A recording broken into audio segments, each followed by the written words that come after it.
PDSIM takes us one step closer to more effective approaches in future pandemic mitigation. In this video, we will be focusing on how disease transmission patterns and propagation takes place within the simulated environment.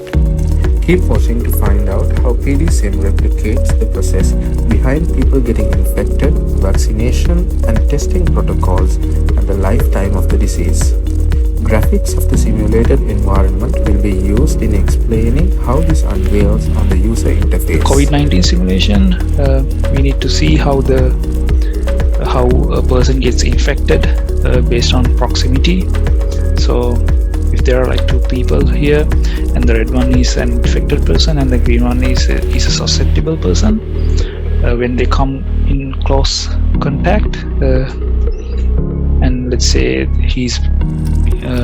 the susceptible person comes to, let's say, less than 1 meter to the infected person, and the susceptible person can get infected based on the distance between the two people and the number of contacts and their immunity, their hygiene, or let's say if the infected person is wearing a mask, it's less likely to infect the susceptible person, and vice versa, and the age of the person and their location.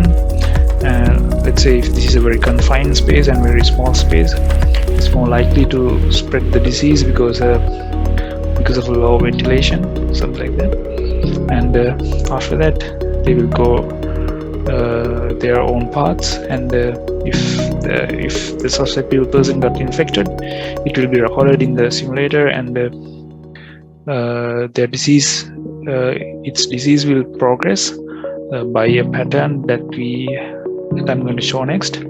So this is a disease progression. So if a susceptible person is exposed to the infected person, he can get infected, and the infected person can be asymptomatic or symptomatic, and if he is symptomatic, that the disease severity can be a mild, a severe or critical state, and if he's on the critical state, he can die from COVID-19 infection, or if he's in a mild condition, he can recover from it. And also the asymptomatic person can be recovered or can die because of COVID.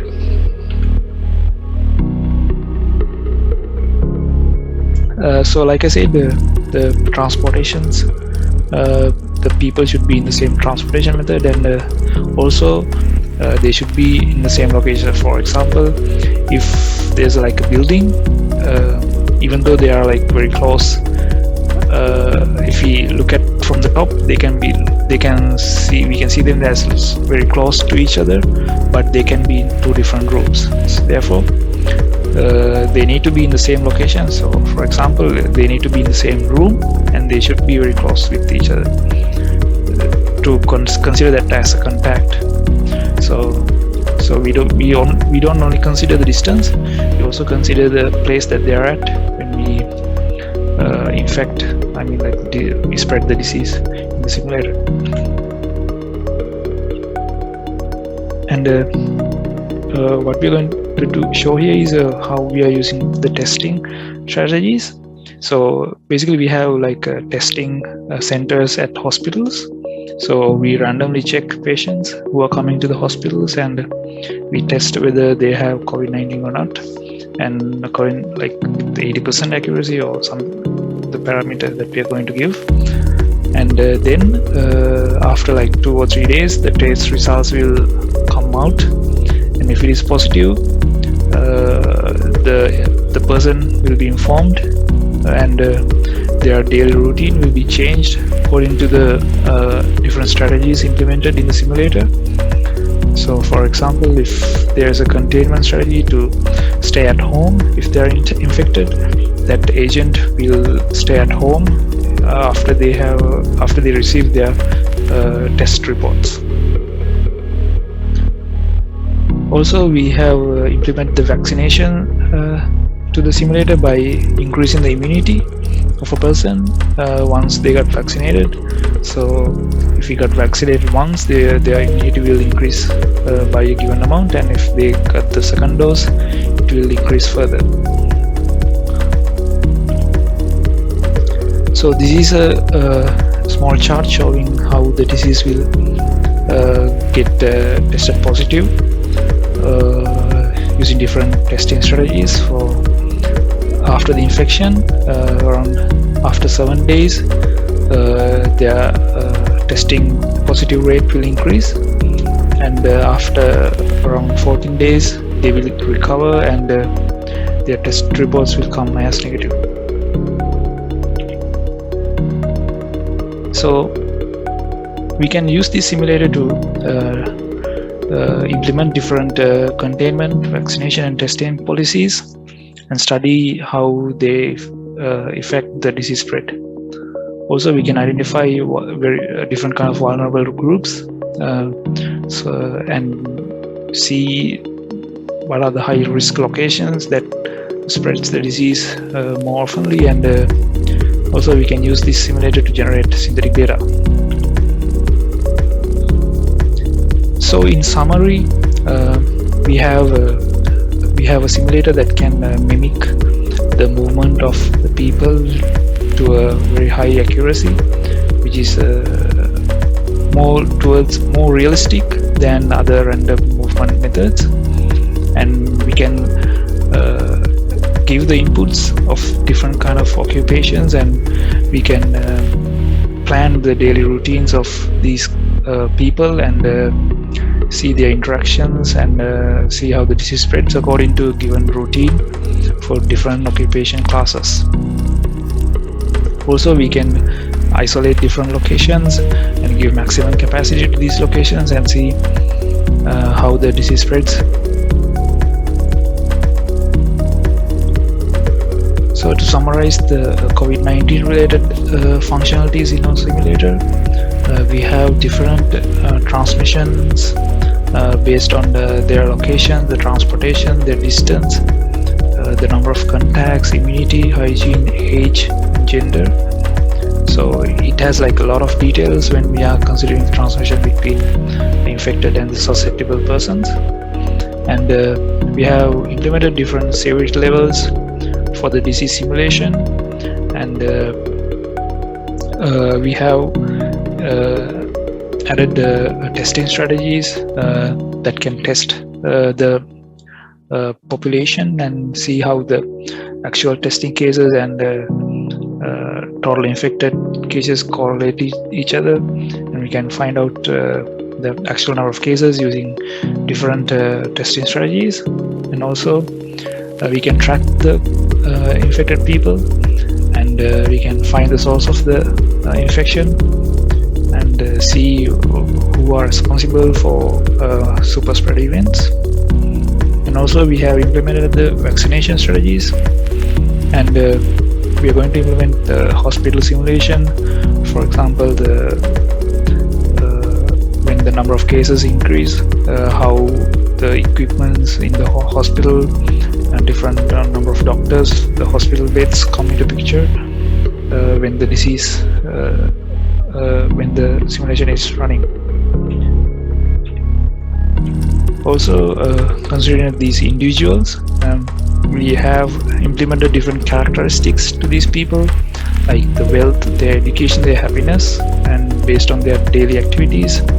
We have different age and gender groups, and we have divided the whole population based on their working occupation, and we can find the what we call the temperature of these people, and we can map the heat map of the population and see where the outbreaks can happen, and we can identify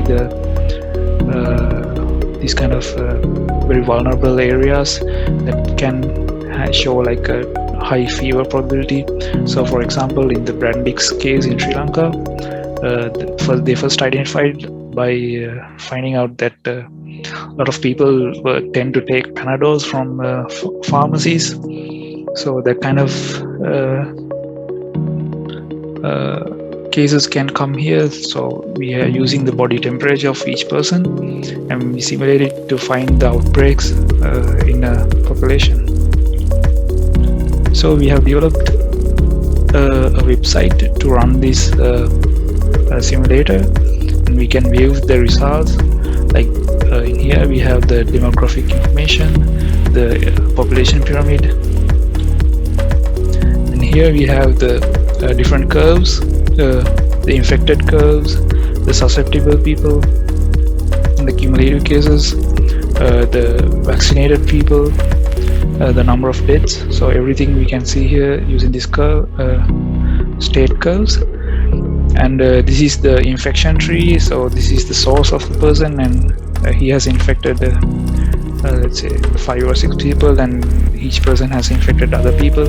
Like that we can get this infection tree as well. And here we have the routine analysis. So here what we are showing here is the different kind of places that each agent should visit.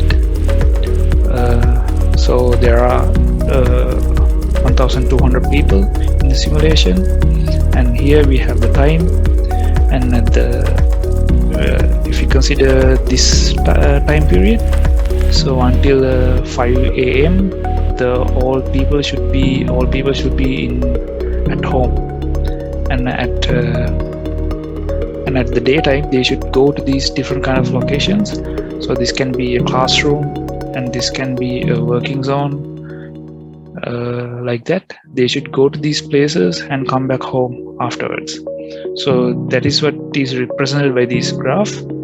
And so this is what is actually happened in the simulator, and this shows like they went to these working places, but with the small gap. You can see here there's a small gap here because of these transportation lags, because even though they want to go from home to this working place, they cannot go straight away, because the travelers, they need to wait for buses, and they need to go to their destinations, like that. So there's a small lag, but that is to be expected. So this is the histogram of different kind of movement methods that they used. Also, we can identify the different number of contacts in each occupation group, and see who's more likely to contact other people within a day. Also, we can see the disease spread, like the source and the recipient of different age groups. For example, in the left side we have different age groups, and on the right side we have different occupation groups, and we can see the source and the recipient on the y-axis and the x-axis. And we can find out who is going to transmit diseases to other groups.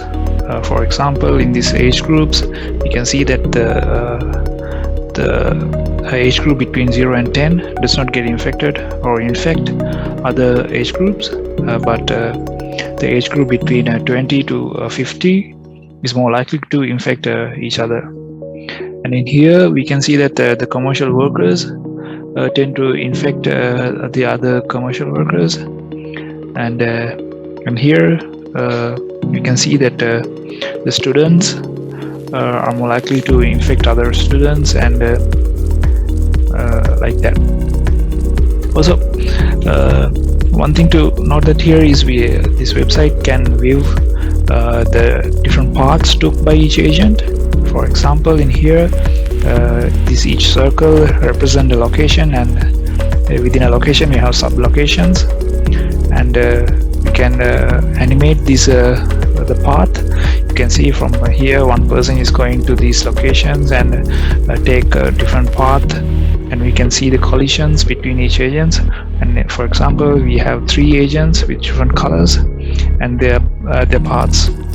We hope today's video succeeded in clearing your doubts regarding the simulator engine and its capabilities. Check out our other videos on this playlist to gain a wider understanding on the scope of PDSM. Subscribe to our channel if you are interested in similar informative content and be the first to witness the future of public health with artificial intelligence.